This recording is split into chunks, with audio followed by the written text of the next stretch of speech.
ఆరాధనలో భాగంగా దేవునికి ఇష్టలు ఎవరు, ఎలా ఇష్టలు అవుతారు అనేటువంటి సంగతుల్ని మరి ఈరోజు గ్రంథం నుండి మనం ఆలోచన చేద్దాం.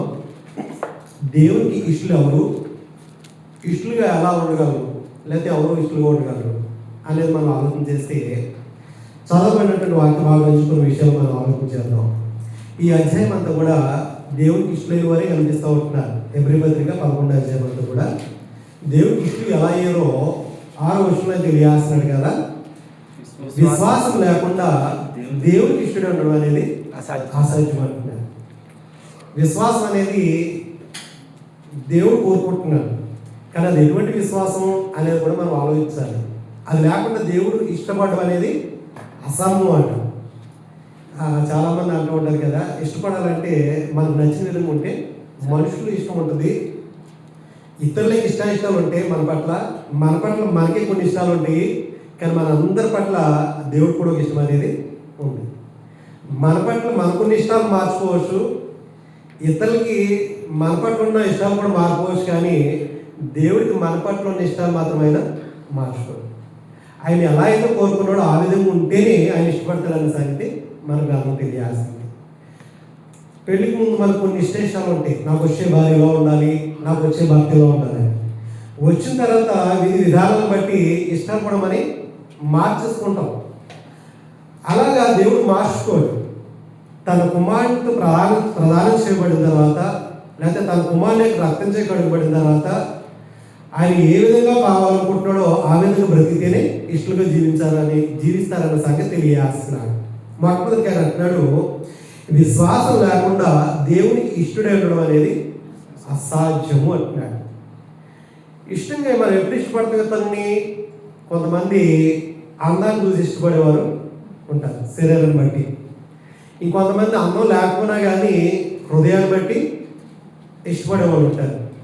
ఇంకొంతమంది వాళ్ళు చేసే పనులను బట్టి ఇష్టపడేవారు, చాలా బాగా చేస్తారు పని అంటే వృత్తిని బట్టి, లేకపోతే ఆ పనిలో ఉన్నటువంటి నైపుణ్యాన్ని బట్టి, ఆ పనిని తీర్చిదిద్దే విధానాన్ని బట్టి చాలా ఇష్టపడుతూ ఉంటారు. మన మేనేజర్లే కావచ్చు, మన అధికారులే కావచ్చు, మన యజమానులే కావచ్చు. ఎవరు కూడా ఏమీ చేయకుండా ఒక వ్యక్తి ఇష్టపడుతున్నాడంటే అది లోపల జరిగినటువంటి పని. ఏం చేయడు, ఇంట్లో అలా కూర్చుంటాడు, తింటాడు, ఉంటాడు అనుకోండి. ఇంట్లో ఇష్టపడతారా? ఇంట్లో ఇష్టపడరు, వీధిలోనే ఊళ్ళో ఇష్టపడరు, ఎక్కడ ఇష్టపడరు. కానీ ఆ ఇష్టపడాలంటే, ఒక వ్యక్తి ఇష్టపడాలంటే మనం ఏది కోరుకుంటున్నామో అలాగే దేవుడు కూడా కోరుకుంటున్నాడు. అదే నాకు అసలు పడదండి, నాకు అది ఇష్టం ఉండదని అంటాం. ఎప్పుడు ఇష్టం ఉండదంటే మనం చెప్పినట్టు వాళ్ళు చేయకపోయినా, మనం చెప్పినట్టు వాళ్ళు వినకపోయినా మనకి ఇష్టం ఉండదు. కానీ దేవుడు కూడా అదే కోరుకుంటున్నాడు. దేవుడు ఆయన చెప్పినట్టు చేయమంటే ఇందులో ఖర్చు పెట్టేటువంటిది ఏమీ లేదు. మన ఆస్తులు కోల్పోమని చెప్పలేదు, లేకపోతే మన యొక్క సమయాన్ని కోల్పోమని చెప్పట్లేదు. కానీ ఆయన మనకి ఇచ్చిన సమయంలోనే కొంత సమయాన్ని ఆయన కేటాయించడంలో, ఆ కేటాయించిన దానిలో మనం ఎలా జీవిస్తున్నామో ఒకసారి ఆలోచన చేసుకోమంటున్నాను. ఇష్టలుగా ఉండాలంటే ఒకసారి ఆలోచన చేసి గ్రంథంలో రోమపత్రిక వెళ్తే అక్కడ కొన్ని విషయాలు తెలియజేస్తున్నాడు పౌలు గారు. రోమలోని సంఘానికి రాస్తున్నాడు 14వ అధ్యాయము, రోమపత్రిక 14వ అధ్యాయము 18వ వచనంలో అంటున్నాడు కదా. ఈ అధ్యాయం అంతా కూడా భోజనాల గురించి తెలియజేశారు. ఈ విషయం ముందు క్రీస్తునకు దాసుడైన వాడు, ఈ విషయం ముందు క్రీస్తునకు దాసుడైన వాడు దేవునికి ఇష్టపడును, దేవుని ఇష్టడును, మనుషుల దృష్టికి యోగ్యుడై ఉన్నాడు. రెండు కార్యాలు దొరుకుతున్నాయి. ఏ విషయంలో అంటే క్రీస్తునకు దాసుడైన వాడు ముందు దేవునికి ఇష్టడై ఉండాలంటే, మనుషులకి యోగ్యుడిగా ఉండాలంటే ముందు ఎవరికి ఏం చేయాలట? క్రీస్తుకి దాసుడు ఉండాలి వద్దా? ఆయన అంటే క్రీస్తునకు దాసుడైతేనే దేవునికి ఇష్టడవుతాడట. క్రీస్తు దాసుడు అంటే పని చేయడం కదా, అది క్రీస్తు లోబడిపోవడం, క్రీస్తు యొక్క అండలో ఉండడం, క్రీస్తు యొక్క పనిలో ఉండడం, లేకపోతే క్రీస్తు యొక్క మాటకి విధేయులుగా ఉండడం. క్రీస్తుకి దాసుడైతే వాళ్ళకి దేవుడికి ఇష్టడు ఉంటాడట, మనుషుల దృష్టికి కూడా యోగ్యుడు ఉంటాడట. యోగ్యత లేనివాడు క్రీస్తు దాసుడుగా ఉండలేడు, దేవునికి ఇష్టడు కానివాడు క్రీస్తు దాసుడుగా ఉండలేడు. మరి మన క్రీస్తు దాసులు ఉంటున్నామా, మనుషులు దాసులు ఉంటున్నామా అనేది గ్రంథాన్ని నుంచి ఆలోచన చేస్తే ఇదే పౌలు గారు అంటున్నాడు, అంటే దేవుడు ఎవరిని ఇష్టపడతాడు, ఎలా ఇష్టపడతాడు అనేది సంగతి మనం ఆలోచించేద్దాం. గలతీయుల సంఘానికి తెలియాల్సినాడు. క్రీస్తుకి మరి ఎలా దాసులు అవుతారు, క్రీస్తుకి దాసులు అవ్వాలంటే ఎలా అని ఆలోచన చేస్తే అని అంటున్నాడు కదా. గలతీయుల సంఘానికి రాస్తున్నాడు పౌలు గారు. 1వ అధ్యాయము 10వ వచనంలో ఆయన తెలియాల్సినాడు, ఎవరు క్రీస్తుకి దాసులు కాదు, ఎవరు క్రీస్తుకి దాసులు. ఇప్పుడు నేను మనుషుల దయను మనుషుల దయను సంపాదించుకొని చూచున్నానంటే మనుషుల చేత దయ పొందిన వాడిగా ఉండాలని బ్రతికే వారు కొంతమంది ఉంటారు. అంటే మనుషులను చూడాలి, మనుషులను మెచ్చుకోవాలి, మనుషులు నానామే జపించాలి. ఇంకా అంటే అతను మంచుడు అంత మంచుడు లేడండి, అలాంటి లేడండి, ఇలాంటి లేడని అనిపించుకుంటూ బ్రతకాలి. అంటే మంచోడు అనిపించుకునే తప్ప ఆ లోనున్న క్రియలు మాత్రం బయట కనపరచుకోడు. ఆ లోన్ ఉన్నటువంటి దుష్ట హృదయాన్ని బయటికి కనబడినప్పుడు ఏం చేస్తారు, అందరికీ మంచిగా ఉండాలి. అందరికీ మంచిగా ఉండాలంటే అసలు వ్యాసం లోపల ఉండాలి తప్ప బయటకి అది రాదు. ఆ వ్యాసం బయటకు వస్తే కొంతమందికి దుర్మార్గుడిగా కనిపించవచ్చు, కొంతమందికి మంచుడుగా కనిపించవచ్చు. అందరికీ మంచివాడికి కాలేదు, యేసుక్రీస్తు వరే కాలేదు. యేసుక్రీస్తు వరే అందరికి మంచివాడు అయ్యారా? ఎందుకంటే ఆయన వ్యాసం వేయాలి. పరిశీలన దగ్గరికి వెళ్ళి పరిశీలన వ్యాసం, శాస్త్రం దగ్గరికి వచ్చి శాస్త్ర వ్యాసం, ఇటు అన్ని దగ్గరికి వచ్చి అన్ని వ్యాసం ఆయన వేస్తే అందరికీ మంచుడు అయ్యేవాడు. అంటే ఆయన అంటున్నాడు, మనుషులు సంతోష పెట్టేటువంటి వాడు ఎప్పటికి కూడా క్రీస్తుకి తెలియాలి. చదువుకుందాం. నేను మనుషులు సంతోష పెట్టకూడుతున్నానా? నేను ఇప్పటికీ మనుషులు సంతోష పెట్టువాడనైతే క్రీస్తు దాసుని కాకయే పోదురట. అంటే మనుషులు సంతోష పెడితే క్రీస్తు దాసుడు కాడు. రోమపత్రిక 14 ప్రకారం క్రీస్తు దాసుడు కాకపోతే దేవుడికి ఇష్టడు కాదు. ఇప్పుడు మనం ఎవరిని సంతోష పెట్టే పనులు చేస్తున్నాం, ఒకసారి ఆలోచన చేయాల్సిన పరిస్థితి ఎంతనండి. పెళ్లి కాని వాడట ప్రభుని ఎలా సంతోష పెట్టాలా అని ఆలోచించాడట. కానీ పెళ్ళైన వాడు భార్యని ఎలా మన గ్రంథాన్ని అడుగుతాం. పౌలు గారు అంటున్నారు 1వ అధ్యాయం 1 కొరింథీ పత్రిక 7వ అధ్యాయం. పెళ్లి కాకముందు ప్రభు సేవలో ప్రభు పనులు తిరుగుడు పెళ్ళైన తర్వాత తిరగట్లేదంటే ఎక్కడ కలిగాడు మగవాళ్ళని, ఎక్కడ కాలి మరి ఏం చేస్తున్నాం అని అంటే ఆలోచన చేద్దాం. 7వ అధ్యాయము 32వ వచనం నుంచి ఆలోచన చేస్తే మీరు చింత లేని వారు ఉండాలని కోరుకుంటున్నారు. చింత అనేది మనుషులు కృంగిది చేస్తుంది. చింత లేని వారు ఉండాలని కోరుతున్నాను. పెళ్లి కాని వాడు ప్రభుని ఎలా సంతోష పెట్టగలనంటే ప్రభుకి ఇష్టమైన పనులు నేను ఎలా చేయాలి, ప్రభుకి దాసుగా నేను ఎలా ఉండాలని ఆలోచిస్తాడట. అసలు ఇంకెడ తిరుగుతాడంట, వెళ్దామా అక్కడికి వెళ్దాం ఇక్కడికి వెళ్దాం ఇంక తిరుగుతూనే ఉంటుంది. పెళ్ళి అయిన తర్వాత ఇంకా తర్వాత ఆయన అంటున్నాడు, పెళ్లి కానివాడు ప్రభుని ఎలాగ సంతోష పెట్టగలమని ప్రభు విషయమైన కార్యాలు అంటే ప్రభువుని కూర్చున్నటువంటి పనుల్లోనే నిమగ్నమైపోయి ఉంటాడట. పెళ్లి అయిన వాడు 33వ వచనంలో పెళ్లి అయిన వాడు భార్యని ఎలా సంతోష పెట్టగలని ప్రేమ డైవర్ట్ అయిపోయింది. ఎటు క్రీస్తు మీద ఉన్నటువంటి ప్రేమ కాస్త అయిపోయి ఈమెను ఎలా మెప్పించాలి, నేను ఈమెను ఎక్కడికి ఇస్తే బాగుంటుంది, ఏ కొంటే బాగుంటుంది, ఈమెకి ఏ పట్టుకొచ్చి పెడితే బాగుంటుంది తిండి, ఇలాగ ఏం చేస్తున్నాడంటే ఈయన ఎలా ఇంప్రెస్ చేయాలని ఈయన ఆలోచిస్తున్నాడంట. మరి ఆమె గురించి ఆలోచన చేద్దాం. 34వ వచనంలో అటువల్లనే పెళ్లి కాని స్త్రీయు అలాగే కన్యకయు, పెళ్లి కాని స్త్రీ అన్నా కన్యకన్నా ఒకటే, కన్యకయు తాము శరీరమును ఆత్మయందును పవిత్రరాయుటకు ప్రభు విషయమైన కార్యమును గురించి చింతించుదురు. నేను ప్రభు పరిచయంలో ఎలా పనిచేయాలి, ఎలా వాడబడాలి అనేటువంటి పని గురించి ఆలోచిస్తారంట. రేపు పొద్దున్న ఆరాధన లేకపోతే పలు చోట కార్యక్రమ కూడిక ఇదా అదా అని చెప్పి ఎంతసేపు ప్రభు గురించి ఆలోచిస్తూ ఉంటారంట. ఆలోచించి చింతించుదురు. కానీ పెళ్ళైన ప్రభు విషయమైన కారణం చింతించుదురు. కానీ పెళ్ళి అనేది భర్తను ఎలాగ సంతోష పెట్టగలనని లోక విషయమై అన్నాడు. అంతే, ఇది ఆత్మ సంబంధమైన విషయాల గురించి కాదు, లోక విషయమైన వాటిని గురించి చింతించుచున్నది అనడానికి మీ చింత కలిగిన వారు ఉండొద్దు అంటున్నాడు. చింతలు కలిగిన వారు ఉండొద్దు అంటే భర్త వీడి భార్య ఒకరినొకరు ఎలా సంతోష పెట్టగలం, ఒకరినొకరు ఎలా ఇంప్రెస్ చేసుకోగలం, ఒకరినొకరు నా మీద ప్రేమ పుట్టించేటట్టుగా ఎలా నటించగలం, నటించడమే కాదు, ఇది ప్రేమ కాస్త డైవర్ట్ అయిపోతుంది. ప్రభు యొక్క ప్రేమ, ప్రభు పనులు ఇన్వాల్వ్ అయినందుకు ఇప్పుడు భార్య వరకు, అలాగే ప్రభు వరకు ఇన్వాల్వ్ అయినందుకు భర్త వరకు, వీళ్ళిద్దరు ఒకరికొకరు పనులన్నీ ఇద్దరు పక్కన పెట్టేసి, ఎవరి పనులు? ప్రభు పనులు పక్కన పెట్టేసి వీళ్ళిద్దరిద్దరు నటించేసుకుంటున్నారు. ఎలా ఉంటుంది ప్రేమ? 31వ వచనంలో అంటున్నాడు, ఈ లోకము అనుభవించే వారు అమితముగా అనుభవింపనట్టును ఉండవలను, ఎలాగనగా ఈ లోకపు నటున గతించిపోతుంది.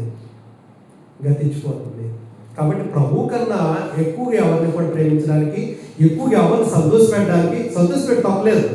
అదే పనిలో నిమగ్నం ఉంటుందంటున్నాడు. ఈ పనిలో ఉంటూ మనం ఆ పనులు చేసుకోవాలి. కుటుంబాన్ని పట్టించుకోవద్దని గ్రంథం తెలియజేయాల, భార్యను పట్టించుకోవద్దని గ్రంథం తెలియజేయాల, భర్తను పట్టించుకోవాలని గ్రంథం తెలియజేయాలి. కానీ ప్రభువుని విడిచి చేసేదంతా కూడా వ్యర్థం అంటున్నాడు. ముందు ప్రభు పని, తర్వాత భార్య పని. ముందు ప్రభు పని, తర్వాత భర్త పని. ముందు ప్రభు పని, తర్వాత ఏదైనా సరే. మనకి ఈ పనులు ఉండగా మిగతా పనులు పెట్టుకుంటే వాళ్ళు క్రీస్తుకి దాసులు కాలేరంటున్నాడు. దాసులు కాలేరు. కాబట్టి ఇష్యూ అంటే అలా మనం చదువుకున్నాం కదా, రోమపత్రిక 14వ అధ్యాయంలో దేవాడుతున్నాడంటే భోజనాల గురించి. అంటే కొంతమంది ఏమంటున్నారంటే ఇది తినకూడదు, ఇది తినవచ్చు, ఇది తినకూడదు, ఇది తినవచ్చు అంటారంట. విగ్రహాల గురించి కూడా తెలియజేశాడు. అంటే మీ భోజనాల నిమిత్తం దేవుడి పని పాడు చేయదు. ఆయన మనం చదువుకుంటే 13వ వచనం నుంచి అంటాడు రోమపత్రిక 14వ అధ్యాయం 13వ వచనం నుంచి, మనం మీ మీద ఒకరినొకరు తీర్పు తీర్చుకున్నాము, ఇదిగాక సహోదరునికి అడ్డమైనను ఆటంకమైనను కలుగజేయకుందామని మీరు నిశ్చయించుకుని, నిషిద్ధం ఏది కూడా నిషిద్ధం కాదని నేను ప్రభువే చేసినందుకు ఎరిగి రూఢిగా నమ్ముచున్నాను. ఏదైనా నిషిద్ధమని ఎంచుకున్న వారికి అది నిషిద్ధమే.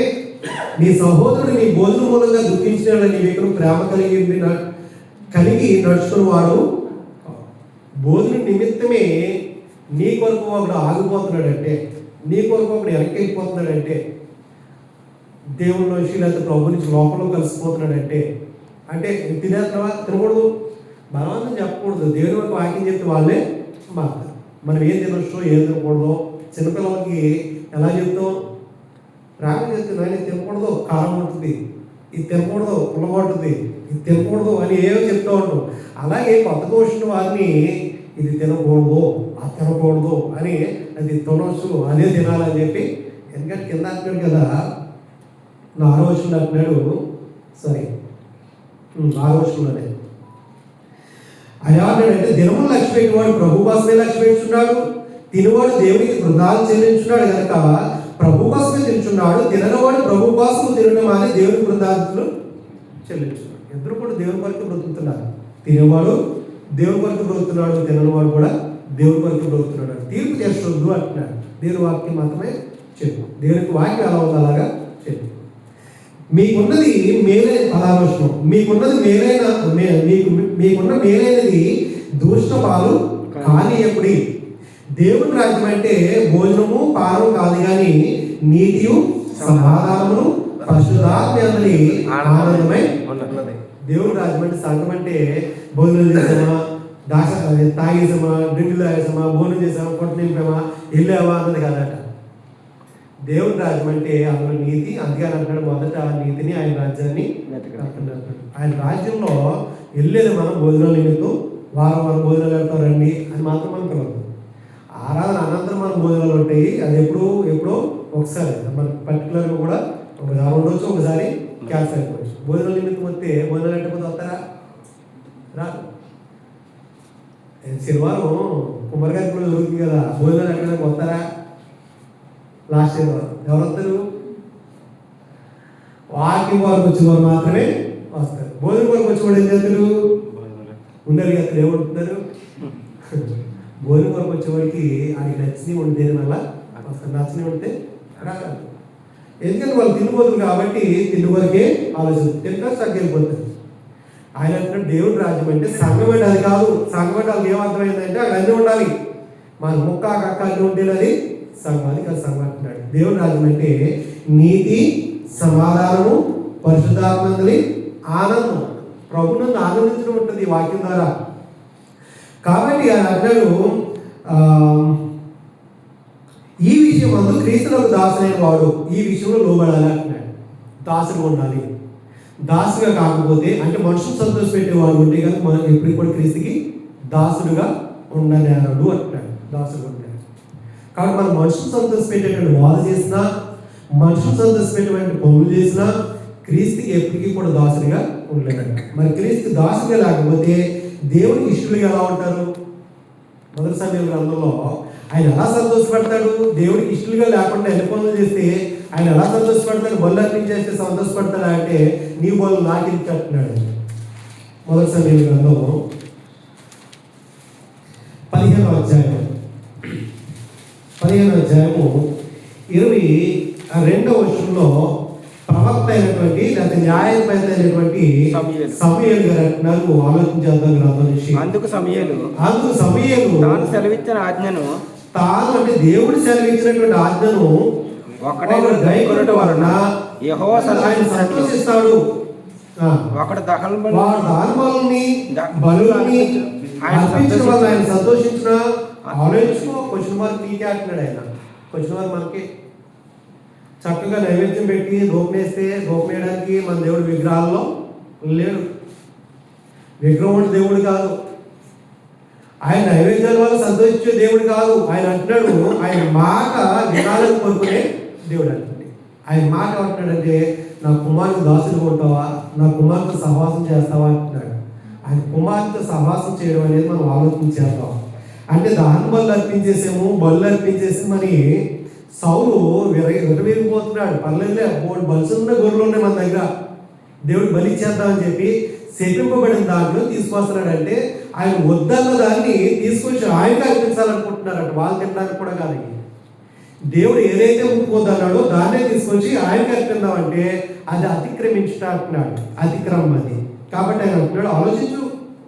బళ్ళు అర్పించడం కంటే ఆజ్ఞ గైకొనుటయు, పొట్టేలు ప్రభు అర్పించడం కంటే మాట వినుటయు శ్రేష్టం కదా. అదే కదా దేవుడికి ఇష్టం. దేవుడు ఇష్టపడేది అదే కదా అంటున్నాడు. మాట వినడం అనేది దేవుడు ఇష్టపడేటువంటి సంగతి అని తెలియజేస్తున్నాడు. ఇప్పుడు ఆయన అంటున్నాడు విశ్వాసం లేకుండా ఎవడైనా దేవుడికి ఇష్టడుగా ఉండగలరా అంటే విశ్వాసం లేకుండా దేవుడికి ఇష్టం అంటూ అసాధ్యపడుతున్నాడు. అంతేకాకుండా క్రీస్తుకి దాసులుగా కాకుండా ఉండడం అనేది కూడా అసాధ్యపడుతుంది. క్రీస్తు దాసులుగా బ్రతకకుండా, బ్రతుకులు లేకుండా, ఆయన జీవితంలో ఆ బ్రతికే లేకుండా బ్రతకడం అనేది దేవుడికి ఇష్టమైనటువంటి కార్యాలు కాదంటున్నాడు. ఇదే సమయంలో గ్రంథంలో 12వ అధ్యాయాన్ని కోరుతున్నాడు. ఆనాడు కోరుకున్నాడు ఇశ్రాయేల్ ప్రజల్ని, ఈనాడు కోరుతున్నాడు క్రీస్తునందు. 12వ అధ్యాయం మొదటి సమయంలో గ్రంథం 22వ వచనం అంటున్నాడు యెహోవా దేవాదేవుడట మిమ్మును తనకు జనముగా చేసుకున్నటకు ఇష్టం కలిగి ఉన్నాడట. ఆయన ఇష్టపడుతున్నాడట. ఎవరికి? ఒక ఇంటి వారిని తన కోడలుగా చేసుకోవడానికి, లేకపోతే ఒక ఇంటికి తన కుమార్తెను పంపించడానికి ఇష్టపడుతున్నారంటే కారణం ఏంటి? అవతల వాళ్ళు మనుషులు కదా. ఆ మంచితనం మనలో ఉందని ఆయన ఇష్టపడలే. మన దుర్మార్గులు అని తెలుసు, దుష్ట సంబంధం అని తెలుసు. కానీ అవన్నీ విడిచిపెట్టుకుని ఆయన అంటాడు నా జనాంగా చేసుకుంటాను. ఆయన జనం దుర్మార్గులు ఉండాలా? ఆయన జనం దుర్మార్గులు ఉంటూ కొనసాగించేటువంటి బ్రతుకులు కలిగిన వారు దేవుడు కాదైనా. ఆయన అంటాడు బ్రతుకులు మార్చుకుంటే ఆయన దేవుడిగా ఉండడానికి ఇష్టపడుతున్నాడు. కాబట్టి ఇప్పుడు నా జనం ఉండాలి. ఒకప్పుడు మీరు ఎలా ఉన్నారంటే అపవాది జనంగా బ్రతికేశారు. అపవాది జనంగా అంటే అపవాది గుంపులో ఉన్నారు, అపవాది యొక్క చెరలో ఉన్నారు, అపవాది యొక్క ఇష్టానుసారం జీవించిన వారు. ఎలా జీవించారు? ఒకసారి పేతురు గారు రాసిన పత్రిక అనుకుంటా, పేతురు గారు అంటాడు ఒకప్పుడు మన జీవితం ఎలా ఉందో ఆలోచన చేస్తే మొదటి పేతురు పత్రిక 4వ అధ్యాయం. ఆయన జనంగా చేసుకుంటానంటే ఎక్కడి నుంచి పిలుస్తున్నాడు ఆయన? ఆలోచన చేస్తే 4వ అధ్యాయము 2వ వచనం నుంచి ఆయన అంటున్నాడు కదా, శరీర విషయంలో శ్రమపడిన వాడు శరీరమందు జీవించి మిగిలిన కాలము ఇక మీదట మనుజాసులను అనుసరించి నడుచుకొనక ఎవరి ఇష్టానుసారం జీవించాలంటే ఇప్పుడు దేవుని ఇష్టానుసారంగా జీవించమంటున్నాడు. దేవుని ఇష్టానుసారంగానే నడుచుకున్నట్లు పాప పాపముతో జోలికి ఏమీ ఇకనేమియు అంటే ఒకప్పుడు పాపంలో జీవించిన వాళ్ళు పాపంతో జీవిస్తున్న వాళ్ళు, పాపంలోనే జీవిస్తున్నాము, పాపంతో కూడా జీవించే వారు. పాపంలో జీవించేవాడికి పాపం అంటుకునేటువంటి పరిస్థితులు లేవు, కానీ పాపంతో జీవించేవాడికి పాపాన్ని విడిచిపెట్టే పరిస్థితులు ఉండవు. రెండింటికి చాలా తేడా ఉంది. లోతో పాపంలో ఉన్నవాడు యథార్థంగా కూడా బ్రతకగలడు. ఎందుకంటే ఈ లోకంలో పాపం ఉంది, కానీ పాపాన్ని అంటించుకోకుండా ప్రభు వలె లేదా మార్చుకున్న హృదయాలు మార్చుకున్నటువంటి అప్పుసుల వలె జీవించగలరు. కానీ పాపంతో జీవించేవాడు మాత్రం ఇప్పటికీ యథార్థంగా బ్రతకలేడండి. ఇప్పుడు దేవుడి ఇష్టానుసారంగా నడుచుకున్నట్టు పాపంతో జోలికి ఏమీ లేకపోయినాను. 3వ వచనంలో ఒకప్పుడు మనం ఎవరి ఇష్టాన్ని నెరవేర్చాము, ఇప్పుడు ఎవరు ఇష్టలుగా చేసుకోవాలనుకుంటాడు ఆలోచించేద్దాం. 3వ వచనం, మనము పోకిరి చేష్టలు, దురాశలు, మద్యపానము, అలర్తో కూడిన ఆటపాటలు, త్రాగుబోతుల విందులు, చేయదగని విగ్రహ పూజలు మొదలైన వాటి యందు నడుచుకోవచ్చు. విగ్రహాలకు పూజలు చేయడం అనేది కూడా దేవుడు అంటున్నాడు పాపమే అంటున్నాడు. మందు తాగడం పాపం అంటున్నాడు. దురాశగా ఆలోచించడం, ఆశ లేని మనుషులు లేడు, కానీ దురాశ దుఃఖానికి చేయడానికి మనకు కూడా సామెతలు ఉన్నాయి. ఆ దురాశ కలిగి జీవించడం అనేది ఒకప్పుడు ఉన్నటువంటి జీవితం, మనం అది అన్ని జనులకి ఇష్టపడుతుండేది. దురాశ జీవించడం అనేది అలతో ఉన్నటువంటి ఆటపాటల్లో మునిదేవడం, అలాగే పోకిరి చేష్టలు చేయడం, వెర్రి మాటలు మాట్లాడటం, ఇవన్నీ కూడా అన్ని జనులు ఇష్టం నెరవేర్చున్నట్టు గతించిన కాలమే. గతించిన కాలం అంటే క్రీస్తులోనికి రాకముందున్న కాలమే చాలు. ఇప్పుడు క్రీస్తులోనికి బాప్తిసం పొంది ఆయన దాసుగా జీవిస్తూ దేవుడికి ఇష్టడిగా బ్రతకాలనుకునే వారికి ఇంక మళ్ళీ వెనక్కి వెళ్ళేటువంటి పరిస్థితులు ఉంటుంది అంటున్నారు. ఇక నుంచి మనం ప్రభువుని ఎలా సంతోషపెట్టాలి, దేవుడికి ఎలా ఇష్టంగా ఉండాలి, అది మాత్రమే ఆలోచించమంటున్నాడు. అన్ని జనుల ఇష్టం నెరవేర్చుకుంటూ గతించిన కాలమే చాలు. అపరిమితమైన దుర్వ్యాపారం ముందు తమతో కూడా మీరు పరిగెత్తకపోయినందుకు వారు ఆశ్చర్యపడుచు మిమ్మల్ని దూషించుచున్నారు అంటాడు. దూషించిన వాడు పర్లేదు, వాళ్ళు పిలుస్తారు, మనం వెళ్ళాం. ఏమంటారు? మంచోడు అంటారా? మంచోడి మారిపడి మొత్తం ఇది మొత్తం మారిపడి అంటారు. మారిపోవాలి, మార్పు వాళ్ళలో కనబడాలి. ఈడెక్కడ మారాడండి అంటారు. కొంతమంది అంటారు చూసి, ఈడెక్కడ మారాడండి, అలాగే ఉన్నాడు. ఎప్పుడు క్రీస్తులోనికి రాకముందు అలా ఉన్నాడో అలాగే ఉన్నాడంట. మాట తీరు, ఆ ప్రవర్తన, ఆ అలవాట్లు, ఆ చేష్టలు అన్నీ కూడా అలాగే ఉంటాయి అని అంటే అలా మార్పు లేదండి. చర్చికి వెళ్తే వస్తాడు అంతే, అంతవరకు అంటారు.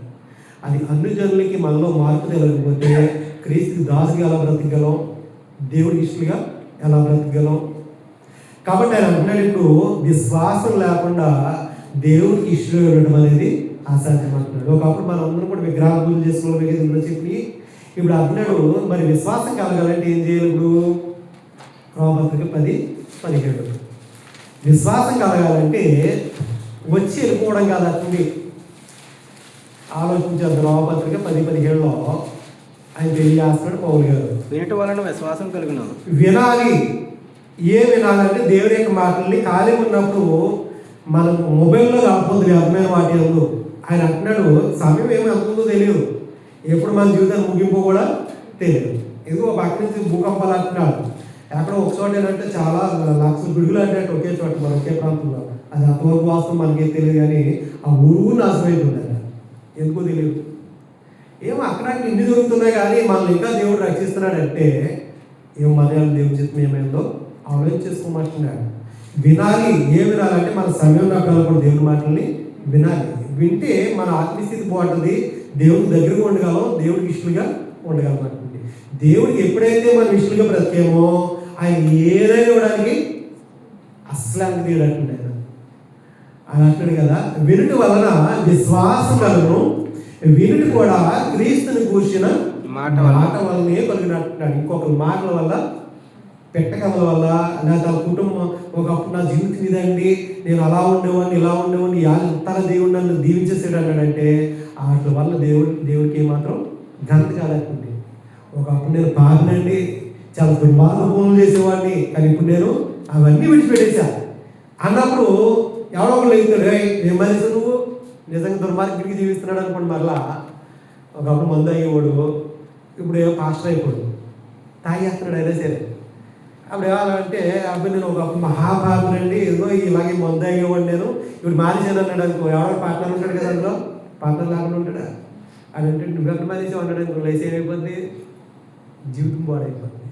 ఇలా ప్రశ్నించుకొని పరిస్థితులు రాకుండా ఉండాలంటే ఆ పాత జీవితాన్ని పాత పెట్టేయాలంటున్నాడు ఆయన. అన్నాడు వినటి వల్ల విశ్వాసం కలిగినంటే మన జీవితం గురించి కాదు, మన పాప జీవితం గురించి దేవుడు ఆలోచన చేసుకుని విడిచిపెట్టేసావా విడవలా, విడవలేదంటే క్రీస్తు యొక్క వాక్యంగా లోపలికి వెళ్ళలేదు. వినట క్రీస్తుని కూర్చొని మాట వల్ల కలరు అంటున్నాడు. ఆ వినడం కూడా క్రీస్తుని కూర్చొని మాట వల్ల వినాలట. యేసు క్రీస్తు మరి ఎందుకు వచ్చారు ఈ లోకానికి అని అంటే మనందరి పాపాలని తీసేయడానికి లోకానికి మరి ఒప్పుకుంటున్నావా? మన పాపాలను ఒప్పుకోకుండా ఒకటి క్రీస్తు దాసుడిగా ఉండలేడు. డాక్టర్ దగ్గరికి వెళ్ళి జబ్బు చెప్పకుండా నాకేముంది చెప్పాలన్నాడు, ఆయన చెప్తాడు. మనలో ఉన్న జబ్బు చెప్పకుండా మామూలు కడుపులో నొప్పిపోతుందని వాళ్ళ దగ్గరికి వెళ్ళి డాక్టర్ గారు చూడండి అని వాళ్ళకి ఏం చూస్తాడు? ఒకప్పుడు అంటే ఏదో పొట్ట మీద చేసి ఇళ్ళల్లో కొట్టి చెప్పుకోండి లోపలే ఉందాం, ఇంకా అసలు మన మీద చేసే పని నువ్వేంటి, నీ ప్రాబ్లం ఏంటి చెప్పి నేను ట్రీట్మెంట్ ఇస్తానంటాడు. అసలు మన రోగమే చెప్పకుండా బిల్లలు రాయమంటే ఏమని రాస్తాడు, ఏం చేస్తాడు, స్కానింగ్లో ఏం చేయడు. మన దగ్గర మన రోగాలే మనం డాక్టర్ చెప్పుకుంటే సిగ్గుపడితే ఎలా ఉంటుందో మన దేవుని దగ్గర కూడా ఒప్పుకోకపోతే అలాగే ఉంటుంది. మనం చేసిన తప్పులు ఒప్పుకోకపోతే అంటే క్రీస్తులకు వచ్చిన తర్వాత తెలిస్తే తప్పు చేసి నేను మనం తప్పు చేసిన దాన్ని క్షమించండి దేవుడు. క్రీస్తులో వచ్చిన తర్వాత చేసేటువంటి వాడు క్రైస్తవుడు కాదు, క్రీస్తు దాసుడు. క్రీస్తు పరిశుద్ధులు, ఆయన పంపిన తండ్రి కూడా పరిశుద్ధులు, ఆయన పిల్లలు కూడా దేవుని యొక్క పిల్లలు కూడా పరిశుద్ధులుగా ఉండాలని కోరుకుంటున్నవాడు. అంతే తప్ప తప్పు చేసి వచ్చి ఆదివారం క్షమాపణ కోరేవాడు క్రీస్తు దాసుడు ఎప్పటికీ కాదండి. మొదటి పేతురు పత్రికలో పేతురు గారు అంటున్నాడు, ఏ విషయాల్లో మనం పరిశుద్ధత కలిగి ఉండాలి, ఏ విషయాల్లో మనం పరిశుద్ధంగా జీవించాలి అని ఆలోచన చేస్తే మొదటి పేతురు పత్రిక 1వ అధ్యాయము 14-16 వచనాల్లో రాయబడి ఉంది. మనం చదువుకుందాం. నేను పరిశుద్ధుడై ఉన్నాను కనుక మీరును పరిశుద్ధుడై ఉన్నానని దేవాదేవుడు తెలియజేస్తున్నాడు. దేవుడు పరిశుద్ధుడట. లేవికాండంలో రాయబడిన మాటలు బట్టి నేను పరిశుద్ధుని కనుక మీరు కూడా పరిశుద్ధంగా ఉండాలి, మీరును పరిశుద్ధులు ఉన్నారని రాయబడి ఉంది. ఆల్రెడీ ముందు చెప్పేసాడు, ధర్మశాస్త్రం రాయబడి ఉంది. కాగా మీరు విధేయులకు పిల్లలంటే మాట వినేటువంటి పిల్లలైతే పరిశుద్ధులు ఉండడానికి ప్రయత్నం చేస్తారు. అది తప్ప బాప్తిసం పొందేసి నేను పరిశుద్ధి నీకు పర్లేదు ఏదైనా చేసేసి అనుకుంటే ఆయన మళ్ళీ వెళ్ళిపోతున్నావు జాగ్రత్త అంటున్నాడు. కనుక మీరు పరిశుద్ధులను రాయబడి ఉన్నది. కాగా మీరు విధేయులకు పిల్లలై మీ పూర్వపు అజ్ఞాన దశలో మీకుండిన ఆశలను అనుసరించి ప్రవర్తింపగా తెలియజేశాడు. క్రీస్తులో బాప్తిసం పొందుతారు పరిశుద్ధులయ్యవు కదా. ఒకప్పుడు నువ్వు క్రీస్తులో రాకముందున్నటువంటి పాపం జీవితం ఉంది కదా, వాటిని అనుసరించి నడుచుకోవద్దు, ప్రవర్తింపగా మిమ్మల్ని పిలిచిన వాడు పరిశుద్ధులైన ప్రకారము మీరును సమస్త ప్రవర్తన యందు ఒక అడుగు తీసి అడిగేయాలంటే నీ అడుగు ఎక్కడికి వెళ్తుందో ఆలోచించుకుంటున్నాడు. నీ చెయ్యి చేస్తున్నావు అంటే దానివల్ల పరిశుద్ధ లేదా అపవిత్రత అవుతుందా, నేను పట్టుకుంటున్నావు. నీ కళ్ళు ఏం చూస్తున్నాయి, నీ నోరు ఏం మాట్లాడుతుంది, నీ మైండ్ ఏం ఆలోచిస్తుంది అంటున్నాడు ఆయన. మనకి ఇచ్చిన దేవుడు ఇచ్చిన ప్రతి పాటు సరిగా ఆలోచించకపోతే, సరిగా పనిచేయకపోతే, ఆయన పనిచేయకుండా చేసాడు అనుకోండి ఏం పరిస్థితి? ఆయన చేయాల్సిన పనులు చేయకుండా ఏమి మనకిష్టం వచ్చిన పనులు చేసుకుంటూ దేవుడికి వ్యతిరేకంగా చేస్తున్నాయి అనుకుంటూ ఆ పాటు నడిపించడానికి దేవుడు మన పరిస్థితి ఎలా ఉంటుంది? ఆయన పెట్టిన మిషనే కదా ఇదంతా కూడా. ఆయన దేవుడు తెలియదా మిషన్ని ఆలోచించుకోమంటున్నాడు ఆయన. పరిశుద్ధుల ప్రకారం మీరును సమస్త ప్రవర్తన యందు పరిశుద్ధులై ఉండండి అంటున్నాడు. అంటే క్రీస్తులోనికి బాప్తిసం తీసుకున్న తర్వాత మరలా వెనక్కి లేనటువంటి వాడు క్రీస్తు దాసుడికి ఎప్పుడు బ్రతకలేడు. కానీ పరిశుద్ధులైన ప్రకారం వాడు ఎప్పుడు కూడా ఏం చేయాలంటే క్రీస్తు యొక్క అడుగుజాడలో నడుస్తూ బ్రతికితే క్రీస్తు దాసుడిగా బ్రతకగలడు. ఆ తర్వాత ప్రభువుకి దేవాదేవునికి ఇష్టంగా ఉండగలరండి. మొదటి కొరింథీ పత్రిక 7వ అధ్యాయం పౌలు గారు కొరింథీయుల సంఘాన్ని తెలియజేస్తున్నారు. దుర్మార్గంగా జీవిస్తున్నటువంటి సంఘంలో కొంతమంది ఉన్నారు. వాళ్ళు నిలేసేమన్నాడు, పరిశుద్ధత లేకుండా జీవించేవాళ్ళు. ఇతరులకు ఎటువంటి మాదిరి ఇస్తారు, వీళ్ళు మాదిరి తీసుకుంటే సంఘంతో కూడా వ్యభిచారాలు అయిపోతారు కదా అని అలా వ్యభిచారం చేసే వాళ్ళందరూ కూడా అన్నాడు, మీరు దేవుని రాజ్యాన్ని స్వతంత్రించుకోవాలని తెలియజేస్తూ 27వ అధ్యాయము 22, 23 వచనాల్లో అట్లనైనా ప్రభువునందు ప్రభునందు పిలువబడిన వాడు దాసుడు దాసుడు ప్రభునందు పిలువబడిన దాసుడు ప్రభు వల్ల స్వాతంత్రం పొందినవాడు. ఆ ప్రకారమే స్వతంత్రం నుండి పిలువబడిన వాడు క్రీస్తు దాసుడు. ఎలా దాసులు అవుతాం అంటే క్రీస్తులని బాప్తిసం పొందకుండా క్రీస్తుకి దాసులు కాలేము. క్రీస్తు దాసులు కాకుండా దేవునికి ఇష్టలుగా బ్రతకాలి. క్రీస్తు దాసులు అవ్వాలంటే క్రీస్తునందు విశ్వాసం ఉంచాలంటున్నాడు. క్రీస్తు దాసులు మీరు విలువ పట్టి కొనబడిన వారు కనుక మనుషులకి దాసులు కాకుడి అన్నాడు. విలువ పెట్టి కొనబడిన వారంటే యేసుక్రీస్తు వారి యొక్క అమూల్యమైన రక్తం చేత మనం కూడా కొనబడిన వాళ్ళం కాబట్టి ఇప్పుడు క్రీస్తుకి దాసులుగా ఉండాలంటున్నాడు. క్రీస్తు దాసులుగా ఉండాలంట. మరి క్రీస్తు దాసులుగా ఉండాలంటే దేవుడికి ఇష్టలుగా జీవించాలి. దేవుడికి ఇష్టంగా జీవించాలంటే విశ్వాసం మూలాన్ని మాత్రం తప్ప విశ్వాసం లేకుండా దేవుడికి ఇష్టంగా ఇక్కడ ఆశపడుతున్నాడు. ఇప్పుడు ఏంటి విశ్వాసము? మీ విశ్వాసం ఏంటని మనం అడిగితే ఏం చెప్తాం? దేవుడు మా పట్ల అన్నీ మేలు చేసాడండి, ఒక బిల్లు లేదండి, బిల్లు ఇచ్చాడండి, ఒకప్పుడు సైకిల్ కూడా లేదండి, ఇప్పుడు మాకు కారు ఇచ్చాడండి, ఇయ్యామని. ఒకప్పుడు ఈ నల్ల ఇప్పుడు తెల్ల అయిపోయి ఏమున్నాయి మనకి అన్ని జీవితంలో వస్తూ ఉంటాయి, అన్నీ వెళ్ళిపోతూ ఉంటాయి. వీటిని బట్టి కాదు దేవుడు మనకి విశ్వసించేది. యేసుక్రీస్తు వారిని అంటే ఎలా విశ్వసించాలో గ్రంథం తెలియజేస్తుంది. ఆ విధంగా విశ్వసించలేకపోతే ఆయన ఇష్టడు ఉండడం అనేది అసాధ్యం. క్రైస్తవుడు చెప్పుకోవచ్చు, ఎంతమంది చెప్పుకోవట్లేదు? బాప్తిసం పొందినవాడు క్రైస్తవుడు అంటున్నాడు. బాప్తిసం తీసుకోకపోయినా సరే బైబిల్ పట్టుకున్నాడు నేను కూడా క్రైస్తవుని క్రిస్టియన్ అండి, మాదొక పేట ఉందంటే అంటాడు. మళ్ళీ పేట అంటే ఏ సుఖం బ్రతుకు లేకపోతే, లేకపోతే వీరంతా క్రిస్టియన్సే, ఏ సుఖం బ్రతుకు లేకపోతే ఆయన అంటాడు. 1వ అధ్యాయము రోమపత్రికలో ఏంటి విశ్వాసం మనం ఆలోచన చేస్తే 7వ వచనం మనం ఆలోచన చేస్తే అది చాలా పెద్ద ఉంది. ఎక్కడి నుంచి చదవాలంటే సరే చదివేద్దాం. మొదటి క్రీస్తు యేసు దాసులను అపోస్తలుడుగా ఉండుటకు పిలువబడిన వాడును దేవుని స్వార్థ నిమిత్తము ప్రత్యేకింపబడిన వాడునైనా పౌలు కూడా ఒకప్పుడు మళ్ళా దుర్మార్గంగా జీవించిన వాడే. వాస్తవానికి ధర్మశాస్త్ర ప్రకారం నేను భక్తులు అనుకున్నాడు. మనం కూడా విగ్రహాలలో ఉన్నప్పుడు లేకపోతే క్రీస్తులకు రాకుండా నేను కూడా భక్తులు అనుకున్నాం. ఇప్పుడు క్రీస్తులకు బాప్తిసం పొందిన వారు బైబిల్ పట్టుకుని వచ్చేవారు, లేకపోతే రోజు బైబిల్ చదువుతున్నా చక్కగా పాటలు పాడుతున్నా వాళ్ళు అనుకుని మేము కూడా చాలా భక్తి పనులు అనుకున్నా. ఆయన అంటున్నాడు భక్తులు ఎప్పటికీ కాలేదు. అలాంటి దుర్మార్గం అంత భయంకరమైన వ్యక్తి ప్రభువుని వెంబడించిన తర్వాత ప్రభు యొక్క పిలుపుకు లోబడిపోయి సరెండర్ అయిపోయాడట.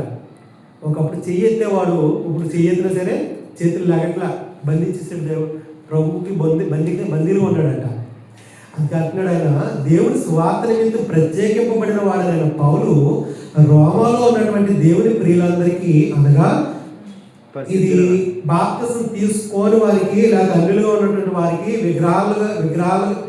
విగ్రహాలని ఆరాధించే వారికి లేదండి కనుక ఈ లోకానుసారం జీవించే వారికి రాసిన పుస్తకాలు కాదు. ఇది ఎవరికి రాశాడట? పరిశుద్ధులుగా ఉండటకు పిలువబడిన వారికి అంటున్నాడు. అంటే క్రైస్తవులకు మాత్రమే అర్థమవుతాయి ఈ పుస్తకాలు, మిగతా వాళ్ళు ఎంత చదివిన వాళ్ళకి అర్థం కావు. అందుకే వాళ్ళు ఎలాగ బ్రతికేస్తారు. వారమంతా ఎన్నో ప్లాన్ చేయొచ్చు, ఏదైనా మాట్లాడేయచ్చు, ఎవరైనా కొట్టేయచ్చు, ఎవరైనా తిట్టేయచ్చు.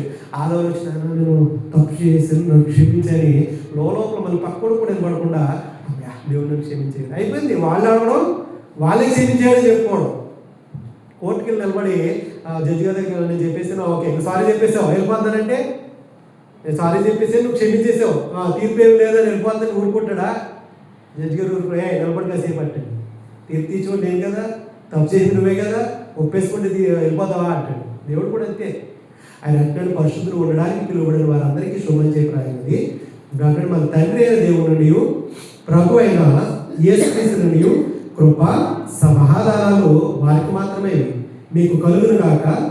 దేవుడు తన కుమారుడును మన ప్రభు అయిన యేసుక్రీస్తు విషయమైన ఆ సువార్తను పరిశుద్ధ లేఖనములందు తన ప్రవక్తల ద్వారా ముందు వాగ్దానం చేశాడు.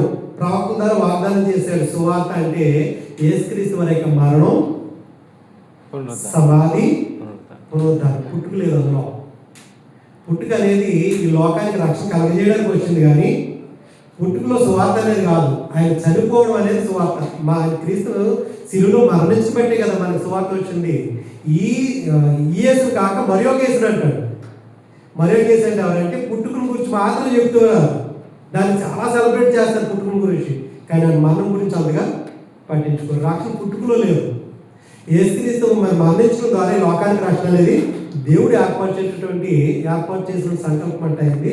ఆయన అంటున్నాడు సువార్త పరిశుద్ధ లేఖనముల యందు తన ప్రవక్తల ద్వారా ముందు వాగ్దానం చేశారు. ఏంటి అని ఆలోచన చేస్తే యేసుక్రీస్తు శరీరాన్ని బట్టి దావీదు సంతానముగాను, ఆయన యూదులో పుట్టాడు కాబట్టి ఆయన ఏమన్నారు, దావీదు కుమారుడా అన్నారు. వాస్తవం దావీదు పుట్టాడు. ఈయన ఎవరు పుట్టాడు దావీదుకి? సొలొమోన్ కదా, సొలొమోన్ పుట్టాడు. కానీ ఏం పుట్టలేదు కదా. కానీ యెషయా ముద్దు నుండి చిగురు పుడుతుంది. యెషయాకి దావీదు పుట్టాడు, కానీ దావీదుకి యేసుక్రీస్తు వారు పుట్టలే. కానీ ఎలా పిలువబడ్డాడు ఆయన? దావీదు కుమారుడిగా పుట్టాడు. అంటే వాగ్దానం అది.